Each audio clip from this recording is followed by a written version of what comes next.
O aniversário da cidade de São Paulo está chegando, dia 25 de janeiro, e essa data ela foi escolhida em homenagem à fundação do Colégio dos Jesuítas, porque foi nesse local que teve origem a antiga vila, que anos depois foi elevada à categoria de cidade, que se transformou nessa megalópole que hoje é São Paulo, com quase 12 milhões de habitantes. É uma loucura, né? Tem um PIB que ultrapassa 828 bilhões de reais. Enfim, São Paulo. Esse é o nosso assunto de hoje aqui no IPP Pode Mais, que está só começando agora.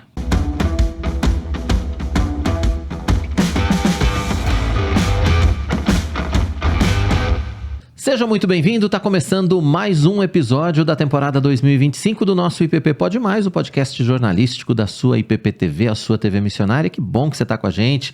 Hoje a gente vai falar da cidade de São Paulo e, claro, a gente já pede para você curtir o nosso vídeo e compartilhar. Mande aí nas suas listas de transmissão, youtube.com/ippinheiros, para que mais pessoas tenham acesso não só ao nosso podcast, é claro, mas a toda a programação cristocêntrica da IPP TV e aos cultos, aos eventos, tudo que acontece aqui na Igreja Presbiteriana de Pinheiros. Você acompanha com a gente em tempo real na nossa IPP TV. Não se esqueça também de se inscrever no nosso canal. A gente sabe que muita gente que passa por aqui não é inscrito no canal, então se você ainda não fez a sua inscrição, estamos chegando a 1,5 milhão de inscritos, falta pouquinho.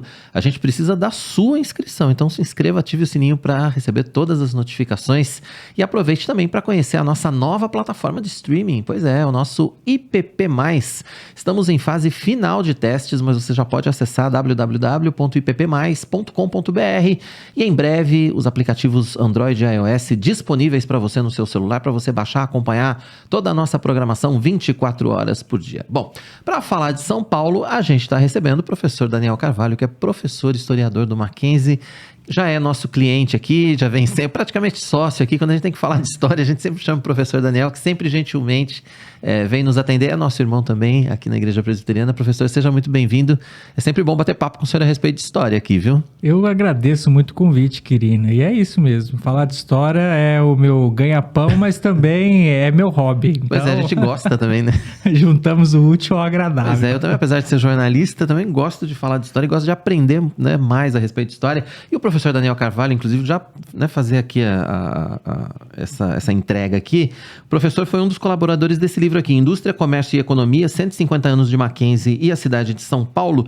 Esse livro está disponível na editora Mackenzie e o professor Daniel Carvalho escreveu o primeiro capítulo desse livro, que trata exatamente sobre a história de São Paulo, né, professor? É isso. Nesse capítulo, eu fiz um apanhado geral, uma espécie de recorrido superficial, mas bem panorâmico e com detalhes sobre a cidade de São Paulo, desde a fundação até, eu termino o capítulo em 1870, mais ou menos, falo um pouquinho da chegada dos imigrantes, mas é o momento em que, no caso, o livro foi feito numa coleção para comemorar os 150 anos do Mackenzie. O Mackenzie já está fazendo 155 anos, sim, né?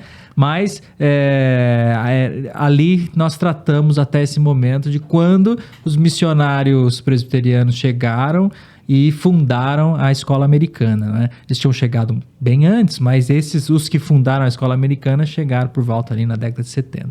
Então é onde eu paro mais ou menos a história, para a história de São Paulo na virada do século XIX para o XX. Hoje a gente vai explorar um pouco mais dessa história. Vamos começar do começo, então. É isso, né, professor? A vila foi fundada a partir do Colégio dos Jesuítas. Queria que você contasse essa chegada em São Paulo, porque não era um lugar tão simples de se chegar também naquela época, né? Não. Vindo da Serra do Mar e tal. A gente tem que entender que a América Portuguesa era difícil, era um problema para os portugueses, né? Era um problemão em enraizar a colonização.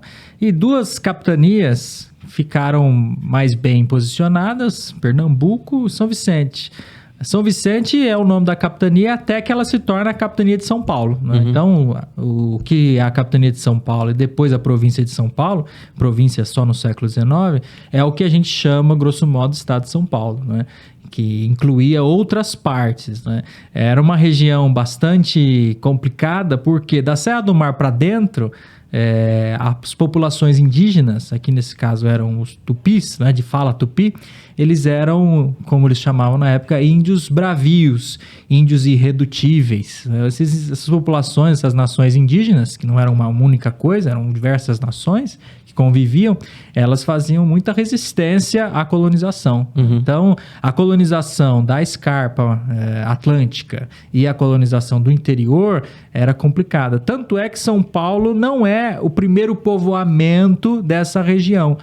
Existia o povoamento da Borba do Campo. Esse povoamento ele era constantemente atacado pelos indígenas. Então, a um determinado momento, o governo geral na Bahia, essa região respondia ao governo geral na Bahia, fundado em 1549, o governo geral da Bahia resolve transferir a população de Borba do Campo para o Planalto. É aí que o Planalto de Piratininga vai ser povoado. Essa Borba do Campo seria hoje?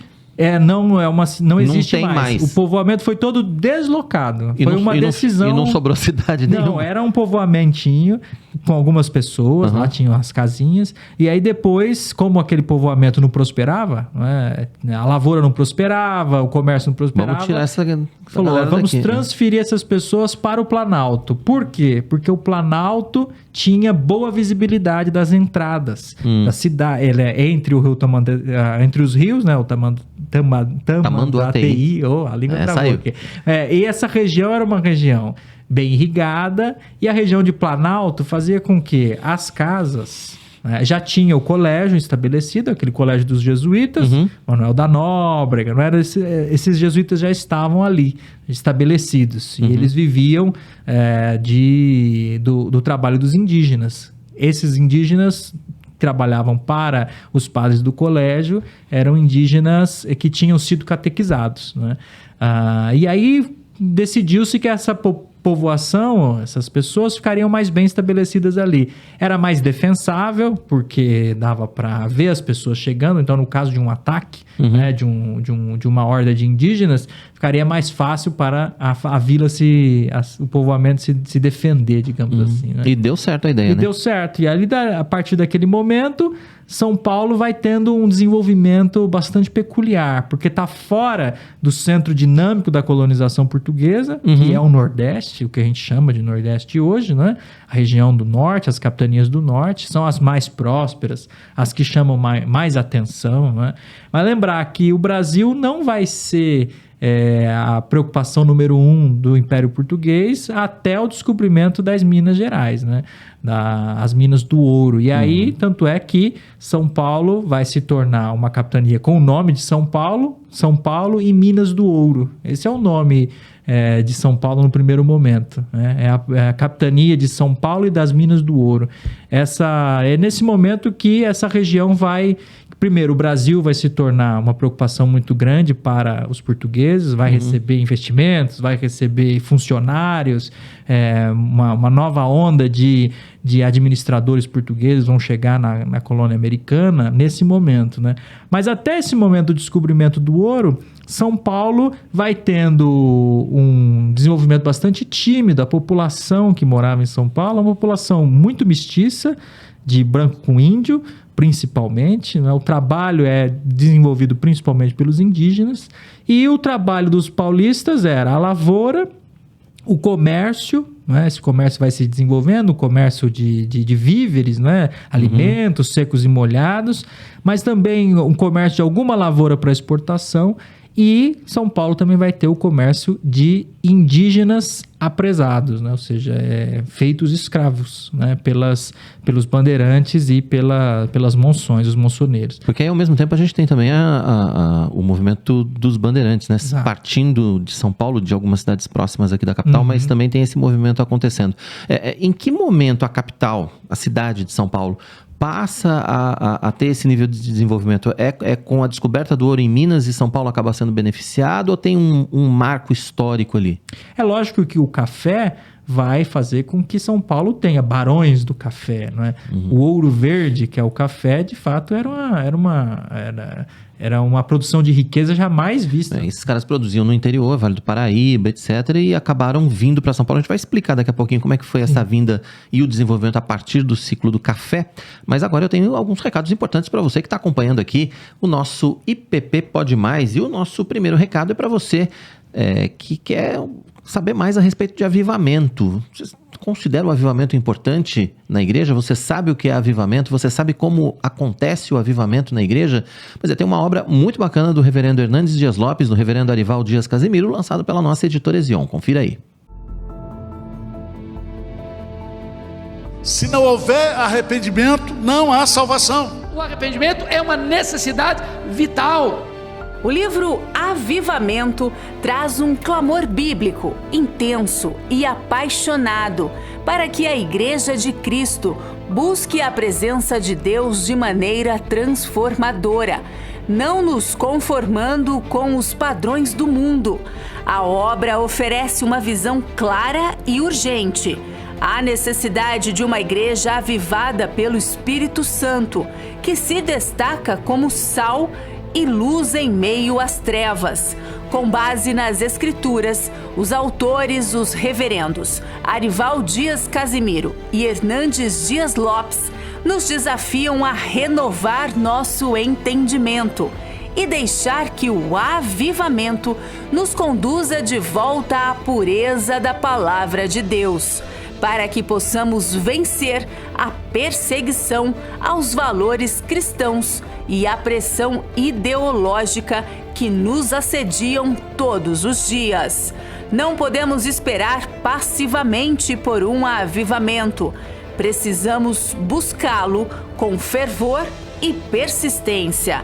E a obra Avivamento, Luz na Mente, Fogo no Coração é um chamado para isso.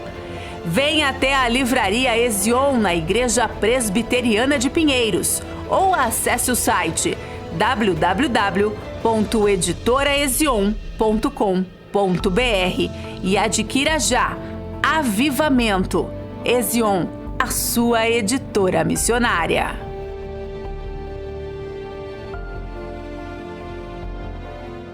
E para você adquirir Avivamento e outros lançamentos, outras obras, o melhor da literatura cristã nacional e internacional, você acessa editorezion.com.br. Lembrando que quando você compra na Ezion, você está colaborando com a obra missionária, porque todo o lucro da Ezion vai para os trabalhos desenvolvidos pela Junta Missionária de Pinheiros. Então acesse agora, conheça todo o catálogo editorezion.com.br. A gente falou de avivamento, falou desse lançamento, né, desse livro, e eu quero falar para você também da nossa conferência de avivamento. É a 7ª edição, que acontece agora em fevereiro. Ainda dá tempo de você se inscrever.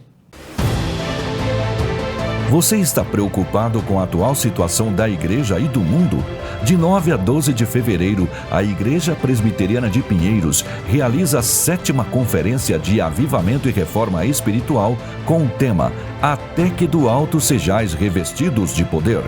Palestras com os reverendos Arival Dias Casimiro, Hernandes Dias Lopes, Roberto Brasileiro, Jeremias Pereira, Calvino Rocha, além dos pastores Rafael Abdala e Hensworth Jonas, escritor, conferencista internacional e diretor executivo de missões no Caribe Oriental.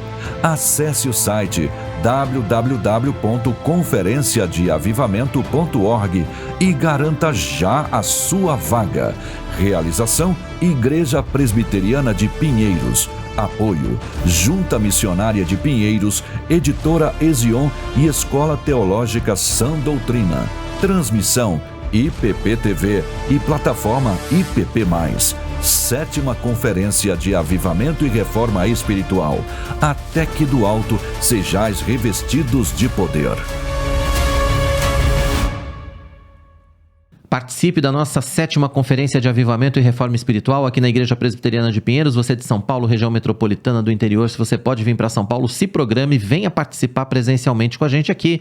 As inscrições seguem abertas, conferenciadeavivamento.org.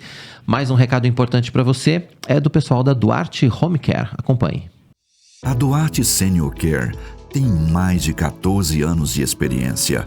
É a sua melhor escolha em cuidados geriátricos, de serviços básicos aos mais complexos. Acompanhamento pós-operatório, atendimento especializado em Parkinson e Alzheimer, ou simplesmente cuidados diários. Atendemos com tecnologia de prontuário eletrônico e inteligência artificial. Venha nos conhecer e descubra como podemos cuidar de você ou de seus entes queridos. Ligue agora mesmo, 11 3477 4627 ou WhatsApp 11 93388 2767 ou acesse nossos serviços pelo QR Code Duarte Senior Care. Então, se você precisa desse serviço, se você precisa desse cuidado, né, com os idosos, entre em contato. Toda a equipe da Duarte Home Care está pronta para atender você com todo carinho, técnicos especializados, enfim, tratamento de primeira para você. Entre em contato agora.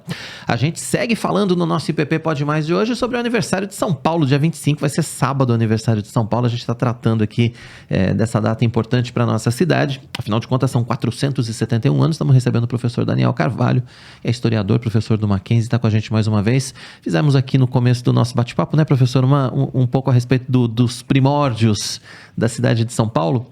Mas a partir do ciclo do café, a gente pode dizer que São Paulo experimenta um boom de desenvolvimento com a chegada dos barões do café. Eles descobrem a importância de estar na capital. O que traz esse pessoal, afinal de contas, para a cidade de São Paulo? Bom, a cidade de São Paulo é o lugar onde a elite estava concentrada. Então, os barões do café, eles também estão, em alguma medida, envolvidos na administração, né? Eles são também uma elite política, não só uma elite econômica produtiva, mas também uma elite política.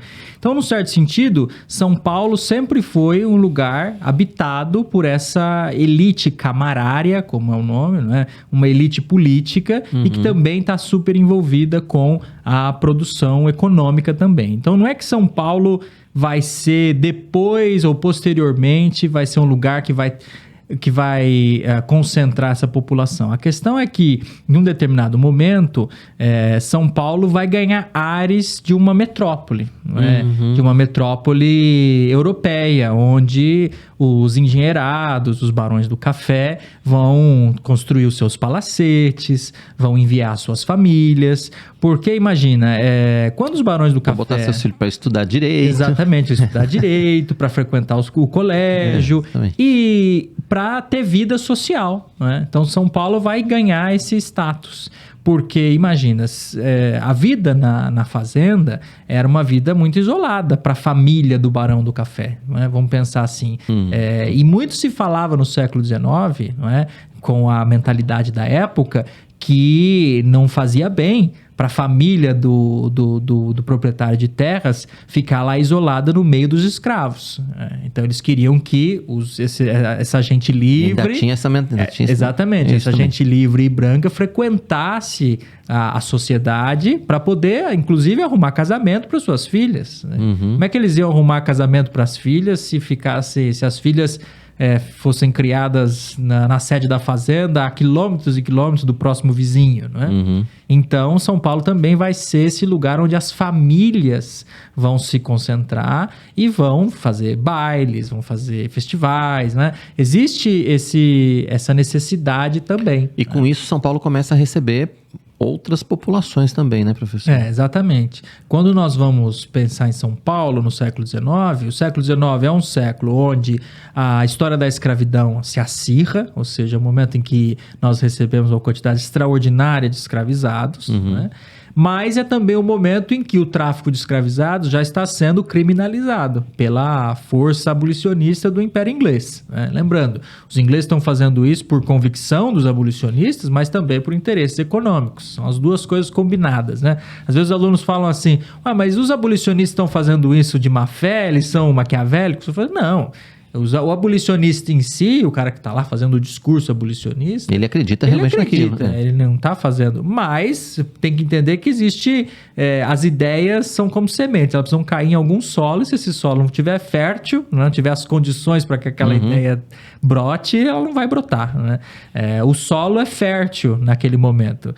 O século XIX é o século da primeira e da segunda Revolução Industrial. Ou seja, o trabalho está mudando no mundo. É necessário, é preciso mão de obra em uma escala jamais vista. Então, a abolição para o Império Britânico significa o ingresso de uma quantidade imensa de trabalhadores no mundo da vida ativa, do consumo, renda e consumo, esse binômio que é o que sustenta a indústria. No caso do Brasil, o Brasil precisava ingressar também nessa nova ordem internacional do trabalho, né? E o trabalho escravizado era um empecilho para isso. Principalmente se nós pensarmos no Império Britânico. No Brasil, o que é que se produzia? Commodity. Se produzia cana-de-açúcar, se produzia café, se produzia tabaco, se produzia cacau, produzia tudo aquilo que era um produto para exportação. A escravidão perdura no Brasil porque, apesar da escravidão ser extremamente custosa, ela ainda era vista como um ativo para os proprietários de escravos. Um escravo não é só um instrumento de trabalho, ele é uma posse, ele é um bem. Então, apesar de toda a elite no Brasil ser liberal naquele momento significava dizer que defendia a propriedade privada, por exemplo, eles também defendiam a escravidão, porque a escravidão é vista como uma propriedade privada, né? O escravo é uma propriedade privada. Com a abolição final do tráfico de escravos, a lei Eusébio de Queiroz, 1850, é nesse momento que o Brasil para de enrolar, não é? Para de fazer lei para inglês ver, que é daí que vem essa expressão, né? Tá. Então, para inglês ver significa fazer um acordo, fazer uma lei, passar uma lei paliativa para o Império Britânico. Para os Impérios Britânicos falar, tá bom, eles estão com para inglês ver, para eles terem boa, eles estão tendo até boa vontade. Eles estão indo lá. No fim das contas, o Império do Brasil para de enrolar em 1850 e conseguem finalmente com um acordo muito complicado, porque imagina, quem era traficante de escravos não queria de jeito nenhum o fim do tráfico. Claro. E era algo que dava muito dinheiro. Isso já era proibido também, o tráfico de navios. Por exemplo. Já tinha outras questões envolvidas aí, né? E continua dando trabalho, porque tem um momento, por exemplo, que o Império, soldados britânicos aprisionam um navio brasileiro, porque eles querem inspecionar o navio, porque acham que estão traficando escravos ilegalmente, e gera um conflito diplomático. Sim. Dom Pedro II tem que embarcar. Dom Pedro II, num momento lá, ele estava bem jovem ainda, num arrobo de voluntarismo, ele embarca e diz que vai romper relações com a Inglaterra e tal, porque aquilo era um ataque à soberania do Império Brasileiro. Mas a partir de 1850, mesmo antes, já existem intentos imigratórios para tentar fixar populações de europeus no Brasil.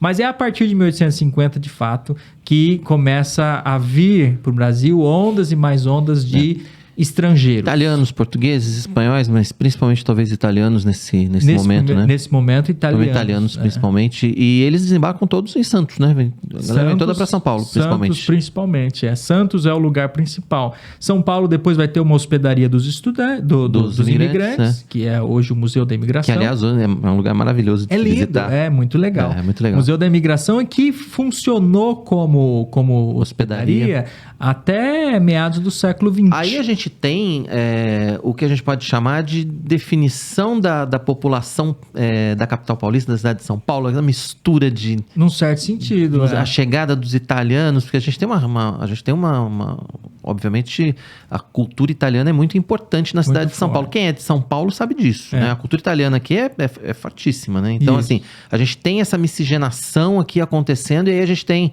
a estruturação de uma população paulistana, vamos dizer assim? Sim, aí nós vamos ter bairros de italianos, depois, mais tardiamente, bairro de japoneses, mais tardiamente, ou ainda na mesma época mais ou menos, sírio-libaneses. São populações que vêm nesse momento para São Paulo, né? Os italianos vieram antes porque vão trabalhar na lavoura. Mas esses italianos da lavoura vão ser os italianos do comércio, né? Depois. Então, alguns autores vão escrever que os imigrantes têm no seu sangue o desejo de empreender, de terem negócios, etc.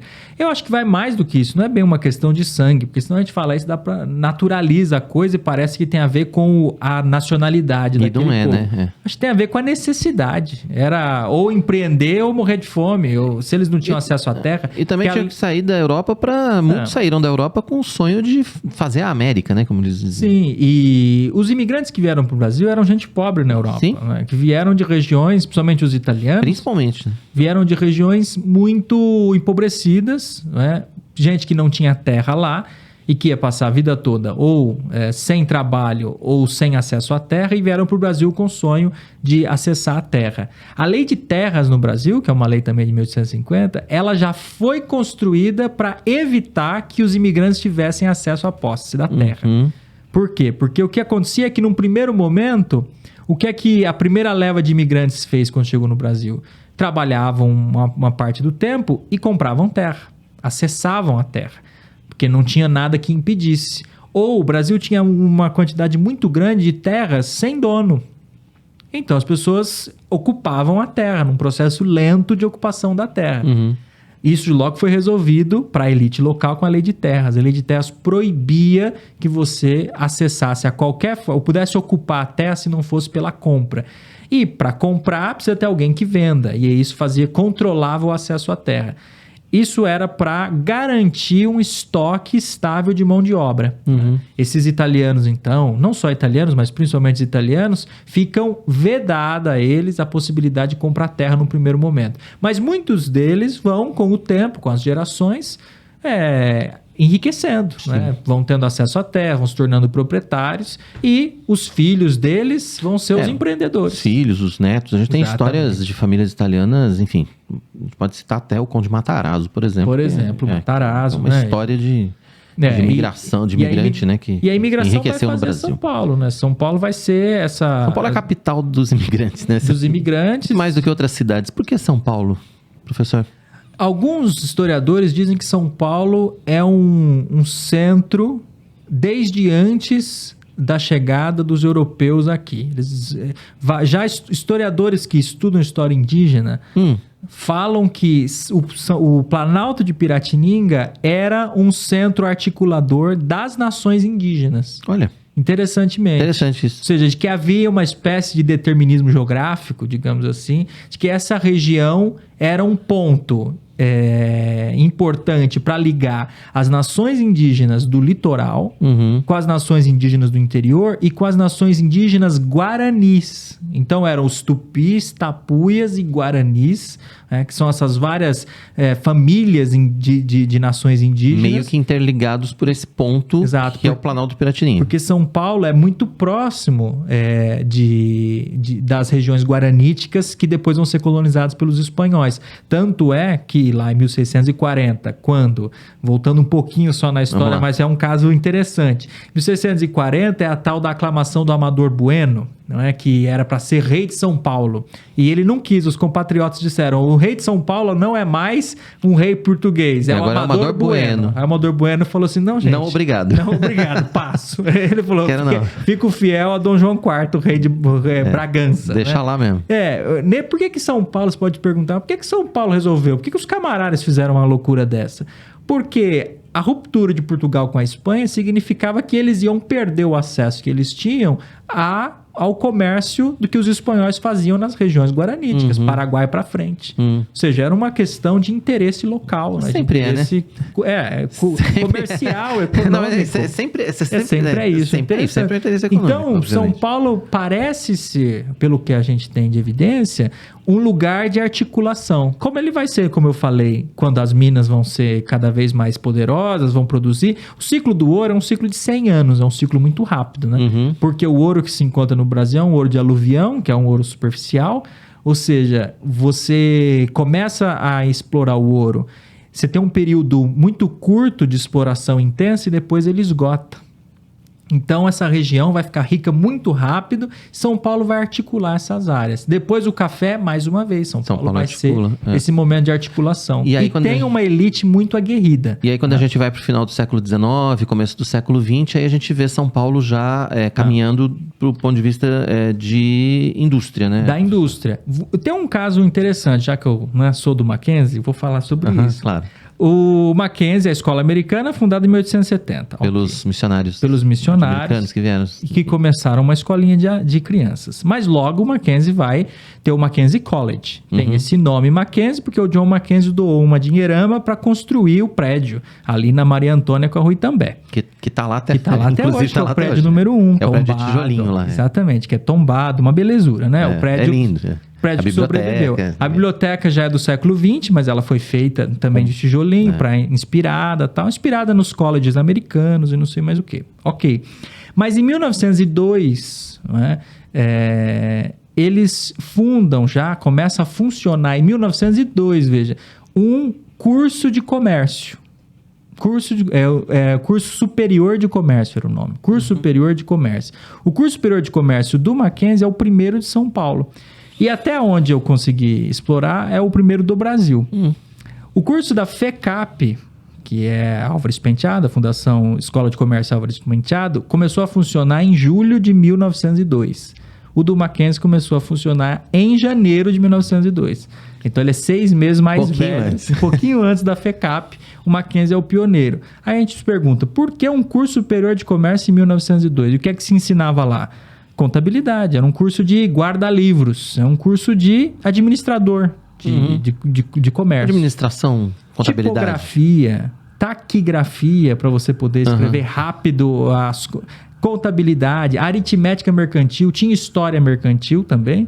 O curso era um curso bem completo, inclusive inglês para o comércio. Tinha dentro da grade horária, curso de inglês para o comércio. Por quê? Grande parte das companhias eram de ingleses e americanos. Então, quem fosse trabalhar nesses escritórios de comércio que estavam em São Paulo, nessas indústrias. Então, o que o Mackenzie estava fazendo? O que aqueles homens estavam fazendo? Né? O Horace Lane, né, que morreu em 1912. O que ele estava... O que ele sonhava? Ele que era o presidente do Mackenzie à época. Né? O que ele sonhava? O que ele dizia para o conselho de curadores lá em Nova York, quando ele escrevia os relatórios? Ele dizia, nós temos um curso de comércio porque São Paulo carece de mão de obra especializada para trabalhar na indústria, para administrar. Então, eles precisavam de administradores, gente que soubesse contabilidade, que soubesse as regras de administração, que soubesse história mercantil, olha só que interessante, para poder administrar o comércio pujante, crescente. Né? Então, São Paulo vai crescendo quase que ininterruptamente e formando, né, o melhor.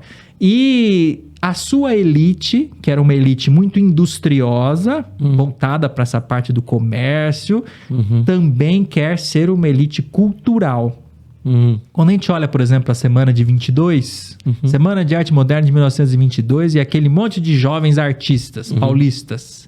Não tinha uns cariocas no meio, mas era uma elite paulista. Basicamente paulista, né? O que eles estavam querendo? Tarsila, Oswaldo, Mário de Andrade. O que eles querem com aquilo? Eles é parte de um movimento de São Paulo, e depois as escolas que vão formar a USP, por exemplo, a própria Unesp mais tardiamente, mas as universidades em São Paulo, é a elite paulistana querendo dizer para o Rio de Janeiro, aqui também tem cultura. Nós não somos só gente que produz e que ganha dinheiro. E que ganha dinheiro. Não somos só uma plutocracia, que é, ou seja, o poder do dinheiro. Porque o Rio de Janeiro era o poder da cultura, tinha sido a capital, né? E São Paulo rivalizava com o Rio. São Paulo estava crescendo em termos econômicos, já tinha superado em muito o Rio de Janeiro. Que era a capital.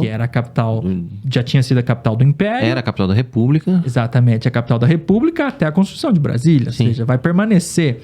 Mas São Paulo precisa ser também uma capital cultural, não é?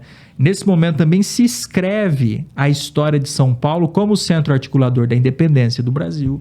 Então, São Paulo, essa coisa de São Paulo como sendo o foco da independência, o grito do Ipiranga, essa narrativa sobre São Paulo centro, a locomotiva da nação. O que é que nós temos lá na bandeira?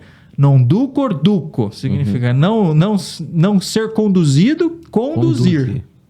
São Paulo, a locomotiva. Isso é uma construção histórica justamente dessa era de 1922, da década de 20 em São Paulo. Semana de Arte Moderna, a comemoração dos 100 anos da independência, toda a reforma que foi feita, o itinerário que foi criado para o Museu do Ipiranga, né, pelo Toné, o Afonso Toné, que era o presidente do museu à época. Ele que criou lá o Panteão, com as pinturas, as imagens. Era necessário mostrar para o Brasil quem era São Paulo e que São Paulo tinha uma história super importante para falar do Brasil nação. Mostrar a importância de São Paulo. Vamos falar do século XX daqui a pouquinho, mas antes eu tenho mais uns recados para você que está com a gente aqui no nosso IPP Pode Mais de hoje. A gente está fazendo uma viagem histórica aqui, né? Você percebeu, pela cidade de São Paulo.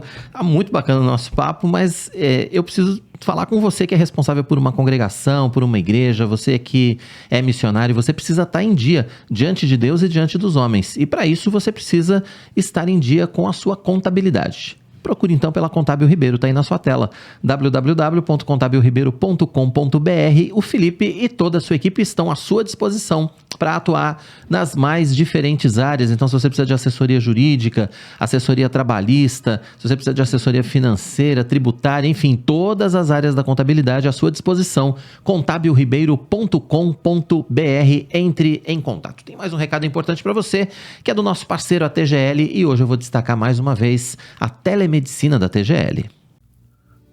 Imagine ter um guardião da sua saúde disponível a qualquer hora, todos os dias da semana. Com a telemedicina, cuidar de você e de sua família nunca foi tão fácil. 24 horas por dia, 7 dias por semana, estando ao seu lado oferecendo consultas médicas virtuais e orientações personalizadas. E quando você combina isso com um seguro de vida abrangente, então está investindo não apenas na sua saúde presente, mas também no futuro daqueles que mais importam para você. Cuide-se agora para viver com tranquilidade sempre. Solicite nosso contato. TGL Consultoria. TGL Telemedicina, mas além de telemedicina, a TGL tem muitas outras frentes de trabalho. Entre em contato para conhecer tudo que a TGL tem para oferecer para você. Mais um recado importante é para você que está construindo, reformando, quer mudar o visual da sua casa, da sua sala, do seu quarto, do seu escritório. Você tem que conhecer a linha da Qualivinil. Se você está construindo, reformando ou quer mudar o visual da sua casa ou da sua empresa, precisa conhecer a Qualivinil. São 25 anos de história com foco no melhor atendimento aos clientes. A Qualivinil tem uma linha completa de tintas e complementos para o segmento imobiliário, tudo com certificação e alta performance de rendimento. Conheça todas as nossas opções de produtos e cores pelo site qualivinil.com.br. Entre em contato pelo WhatsApp 11 96414 0179 ou aponte a câmera do seu celular para o QR Code que está na sua tela. Qualivinil, qualidade até no nome. Entre em contato com a Qualivinil, qualivinil.com.br, parceiro aqui da nossa IPP TV, parceiro do nosso IPP Pode Mais. Hoje falando sobre o aniversário de São Paulo, 471 anos, chegamos no século XX. Aliás, o programa hoje vai ficar curto, né? Porque a gente tá indo rápido e tá acabando já, a gente ainda tá no século XX aí. Mas vamos lá. Professor, século XX, a gente pode dizer que São Paulo se consolida efetivamente como uma metrópole e uma megalópole, né? Sim. Ao longo do século XX, a gente vê o crescimento muito mais acelerado da cidade, né? São Paulo vai se industrializar muito, de maneira muito expressiva, né? A gente pode olhar ali a presidência do Washington Luiz como presidente de província, como presidente do estado, né? Quando ele, hoje seria o governador do estado. Washington Luiz, antes de ser presidente do Brasil, ele foi governador do estado de São Paulo. E nesse momento, ele tem várias iniciativas industrializantes. Industrializar o Brasil era uma tarefa complicada, porque a elite brasileira, a elite política, que era a elite econômica, era cafeicultora. Uhum. Então, tudo era o café. O que vai mudar isso de maneira muito drástica vai ser a Revolução de 1930, vai ser a chegada de Getúlio Vargas ao poder, vai desarticular a política do café com leite, esse pêndulo entre São Paulo e Minas. E vai garantir ao Brasil um período de industrialização pesada. Não sem enfrentar a Revolução Constitucionalista de 32 do MMDC. Lembrando disso, é 1932, a Revolução Constitucionalista, que a historiografia paulista, obviamente não tem como dizer que a Revolução foi bem sucedida do ponto de vista militar. Porque perdeu rapidamente. Mas tem sempre uma salvaguarda. O Getúlio fez a Constituição. O Getúlio fez a Constituição, exatamente. Agora, muitos dizem que, na verdade, o que São Paulo queria era se tornar independente, né? Como se fosse ali a República Rio-Grandense. Uma espécie de Revolução separatismo. O que a gente percebe há muito que se discute nisso, né? Sim, mas a Revolução de 32, ela tem muito a ver ver com esse brio paulista, a construção de uma ideia de paulista. Isso mexeu muito com a capital também, né? Mexeu muito com a cidade de São Paulo, né? Sim, porque as manifestações foram em São Paulo, a morte dos estudantes aconteceu aqui na cidade, né? Martins, Miragaia, Drauzio e Camargo, lá os 4 foram mortos aqui. E o Alvarenga. O Alvarenga... MMDCA. O Alvarenga ficou de fora da mas sigla, o Alvarenga... Mas ele tava lá no meio também. Ele morreu também, né? Então, mas ele não tava entre os 4 lá. Então é por isso que lá na região do Butantã, você tem lá essas 5 ruas, Martins, Miragaia, Drauzio e Camargo e Alvarenga, né? Que é a rua que passa ali no portão 1 da USP, e a Cadepol também, a Academia da Polícia Civil, é ali na Alvarenga, né? A Revolução mexeu com a cidade também, né? Sim, e a Revolução foi bem sangrenta, né? Sim. Então não foi assim uma escaramuça, uma meia dúzia, não. Foi, de fato, chegou quase a ser uma guerra civil. E, inclusive, teve hospital de campanha, né? Onde hoje é a quadra coberta, a quadra antiga, dentro do campus do Mackenzie, ali no Higienópolis, aquela quadra, que é a primeira quadra coberta do Brasil, onde tinha lá os primeiros jogos de basquete, ali foi hospital de campanha, né? Hospital de campanha. Então, não foi coisa simples, né? E depois, em 32, é a Revolução, mal sucedida do ponto de vista da guerra. Em 33, Constituinte, e em 34, a Constituição de Vargas, né? Então, essa Constituição que depois vai ser suspensa em 37 com o Estado Novo. A história do Brasil, nesse momento, é uma história cheia de altos e baixos, né? 2 grandes períodos ditatoriais, fechamento do regime, suspensão de partidos políticos, suspensão do parlamento.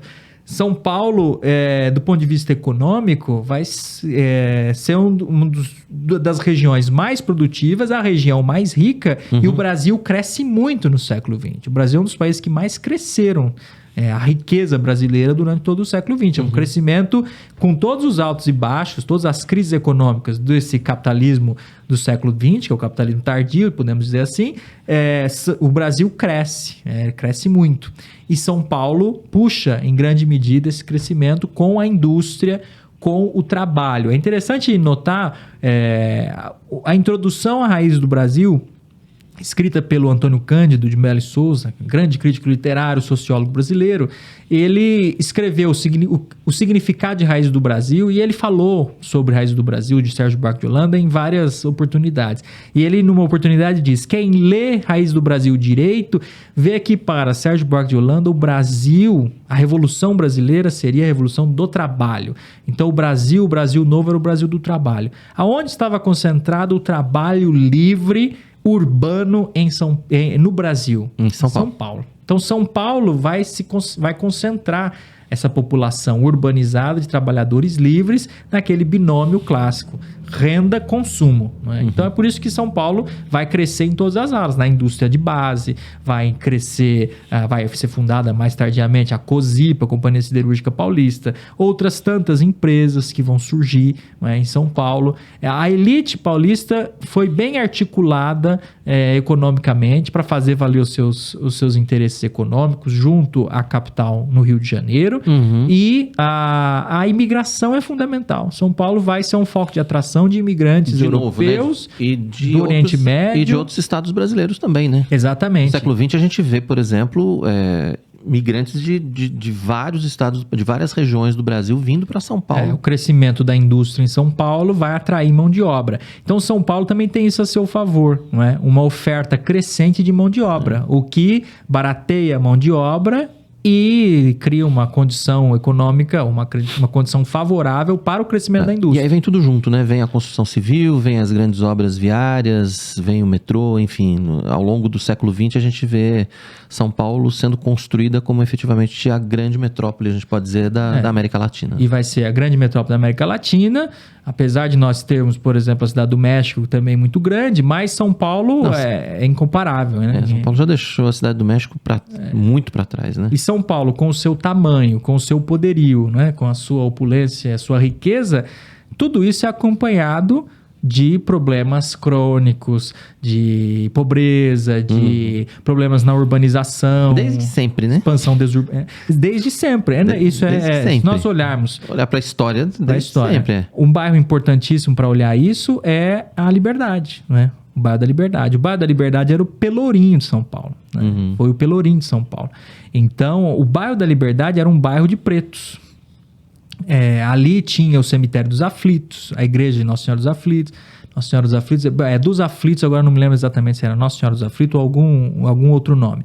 Mas tinha o Cemitério dos Aflitos, que foi justamente que a população começa a crescer e não dá mais para enterrar essa gente toda dentro da igreja ou nas laterais das igrejas, como era que se fazia. Então era necessário ter um cemitério. O Cemitério dos Aflitos era principalmente para escravizados, ex-escravos, pretos forros, indígenas, ou seja, a população mais empobrecida, que era a mais volumosa e que era enterrada nesses lugares. Se nós olharmos então para o bairro da Liberdade, se ele for escavado, você vai perceber que ali existem vários cemitérios dessas pessoas. Tinha o Pelourinho era um lugar de açoite público, né, de criminosos, na sua maioria esmagadora, pessoas pretas e pessoas mestiças. E a região da Liberdade, portanto, que era uma região nos arrabaldes do centro de São Paulo, hoje a Liberdade é o centro de São Paulo. Pois é, né? Mas não era a periferia, né? E depois essa região, que era uma região empobrecida, uma região pouco valorizada, vai ser a região onde as populações de imigrantes japoneses vão conseguir se concentrar. Então hoje, quando a gente olha para a região e a gente pensa, a Liberdade é o bairro japonês, ou hoje em dia a população de coreanos, japoneses, chineses, etc., bairro oriental, né, para usar uma expressão antiga, a história do bairro não é essa. Hoje ela é isso também. Então são camadas que se sobrepõem e que passa por um processo também de apagamento, né, num certo sentido. E a gente tem muitos desafios para São Paulo, né, professor? Já caminhando aqui para os finalmente, século XXI aqui, a gente olha para a cidade, a gente olha para essa megalópole, como o senhor disse, né, com tantos problemas estruturais, inclusive, é um baita desafio aí para os próximos anos de São Paulo, né? São Paulo tem um dos grandes problemas de São Paulo é a urbanização, né? É a moradia. São Paulo tem uma população crescente, de pessoas em situação de rua, que é uma coisa impressionante, né? Muito grande, mesmo se comparada a outras megalópolis do mundo pobre, né? Por exemplo, ou do mundo em desenvolvimento, megalópolis na África, megalópolis indianas, chinesas, nós vamos olhar para São Paulo e ver um problema muito drástico.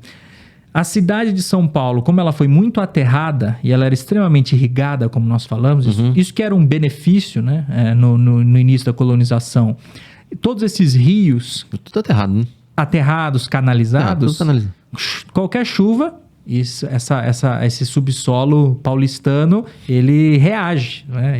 Então, os alagamentos, as inundações, o que, num certo sentido, acaba afetando a população de São Paulo como um todo, de maneira bastante visível, mas é claro que, de maneira mais drástica, as populações em áreas pouco urbanizadas, onde a urbanização foi feita de maneira bastante desordenada, que são as regiões mais periféricas. Então, São Paulo é uma cidade tão caótica, assim, qualquer cidade grande no mundo tem essa questão. Se você for olhar, por exemplo, a popularidade dos prefeitos. Por que um prefeito paulista, ou paulistano, prefeito de São Paulo, nunca é muito popular? Nunca é, você pode olhar, pode ser um prefeito de esquerda, de direita, de centro, o que é que for. Ele nunca é muito popular. Ele pode ser muito conhecido. Ele pode ser conhecido, mas popular vou resgatar de aqui aprovação. Vou resgatar o Maluf aqui, por exemplo. Maluf, extremamente conhecido, mas não era popular, né? Pois é. Muito combatido. Exatamente. Por que vamos dizer assim... Apesar dele mesmo falar que ele fez, que você não anda em São Paulo sem passar por uma obra do Maluf, lembra dessa frase? O que é verdade, né? O que é absolutamente verdadeiro. É verdadeiro, né? Inclusive, que era ele fez as marginais, metrô, um monte de coisa. E também muitas dessas obras, né? Se você for pensar, por exemplo, Marginal Pinheiros.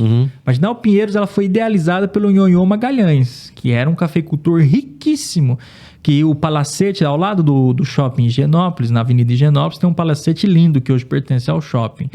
Aquela casa, que é do Nhonhô Magalhães, que é uma coisa maravilhosa do ponto de vista da arquitetura da época, com tudo de mais rico que podia ter, cristais de Murano e não sei mais o que ali tem. Foi ele que construiu, a família do Ioiô Magalhães. Ele que idealizou, né? Então, esses cafeicultores, como nós falamos, eles depois foram também sendo esses idealizadores de grandes questões em São Paulo. Mas a São Paulo de hoje, ela é uma cidade que os problemas dela, problema de transporte, estão no dia a dia do paulistano. Criminalidade. Então é muito difícil que as pessoas estejam satisfeitas com os seus governantes. Não dá. Porque mesmo que ele seja um bom governante e no papel tem um monte de coisas bem feitas, no cotidiano o caos é tão grande porque que... não consegue atender, né? Não consegue. Mas esse caos meio que faz parte do charme de São Paulo em alguns momentos, né? Tipo... Toda vez não que eu goste de ficar preso no engarrafamento da Marginal, que tá voltando agora, porque tá acabando as férias, então a Marginal vai voltar a ficar aquela... Eu sou do interior de São Paulo. Eu também, né? Mato Grosso do Sul, quase Mato Grosso do Sul, quase Minas. Então, do noroeste. Noroeste, né? Bem noroeste. Cidade de Fernandópolis, né? Eu sou daqui de pertinho, Sorocaba, mas é diferente. Sim, claro. Quando eu falo para as pessoas... Fernandópolis. Eu sou de Fernandópolis. Mas lá deve ser muito gostoso. É muito quente e tal. E o pessoal de Fernandópolis diz o quê? Mas você gosta de morar em São Paulo? Todo mundo pergunta sempre isso. Eu digo, eu gosto. Eu aprendi a gostar de São Paulo, a amar São Paulo, porque São Paulo é a cidade de oportunidades, porque São Paulo é uma cidade de cultura. Né? Você não encontra a ópera o Guarani sendo reeditada em outro lugar. É em São Paulo. As exposições, os shows. Os museus. Os museus, tudo que acontece aqui, né? Acontece aqui por vários motivos, pro bem e pro mal, mas São Paulo ainda é uma cidade com grande cultura e um potencial muito grande. Né? Um potencial econômico, de empregabilidade também, ainda, apesar de tudo, muito maior do que outras capitais brasileiras, né? Sim, tem a maior universidade da América Latina, está em São Paulo, né? A universidade privada mais importante também nos rankings, vem em São Paulo, que é o Mackenzie. Então, a pública, a USP. Privada, universidade privada, porque existem outras fundações que são importantes, institutos, mas universidade, Mackenzie, né? É um lugar onde a coisa acontece em vários sentidos, né? Então, parabéns para São Paulo, né? Parabéns para São Paulo. 71 anos de história. Professor, obrigado pela sua participação aqui. É sempre um prazer recebê-lo no nosso IPP Pode Mais e passa sempre muito rápido. Quando o senhor vier participar, eu tenho que fazer episódio de 2 horas aqui para dar tempo da gente falar de tudo, né? Até a próxima. Eu agradeço Feliz muito, 2025, querido, professor. Falar de São Paulo. Obrigado. Feliz ano novo para todo mundo. Dá tempo ainda, né? Estamos em janeiro ainda. Feliz ano novo para todo mundo que assiste, que acompanha, que ouve. E eu agradeço sempre. Eu gosto muito de conversar sobre história e conversar contigo. Eu também. Seja sempre muito bem-vindo. Obrigado a você que esteve com a gente aqui no nosso IPP Pode Mais de hoje, falando sobre o aniversário de São Paulo. É sábado agora, né? Dia 25, São Paulo vai fazer 471 anos. Aproveita para compartilhar o nosso episódio, compartilha aqui o nosso podcast, para que mais pessoas conheçam, né, essa história de São Paulo, tenham essa visão toda a respeito de tudo que aconteceu na nossa capital, tá bom? Não se esqueça também de se inscrever no nosso canal, ative o sininho para receber todas as notificações e já acesse a nossa nova plataforma de streaming, o ippmais.com.br, já disponível na web. Em breve aí o aplicativo vai estar disponível para você baixar também na sua loja Android ou iOS. Deus abençoe sua vida. A gente se encontra aqui na programação da IPP TV. Até a próxima. Tchau, tchau.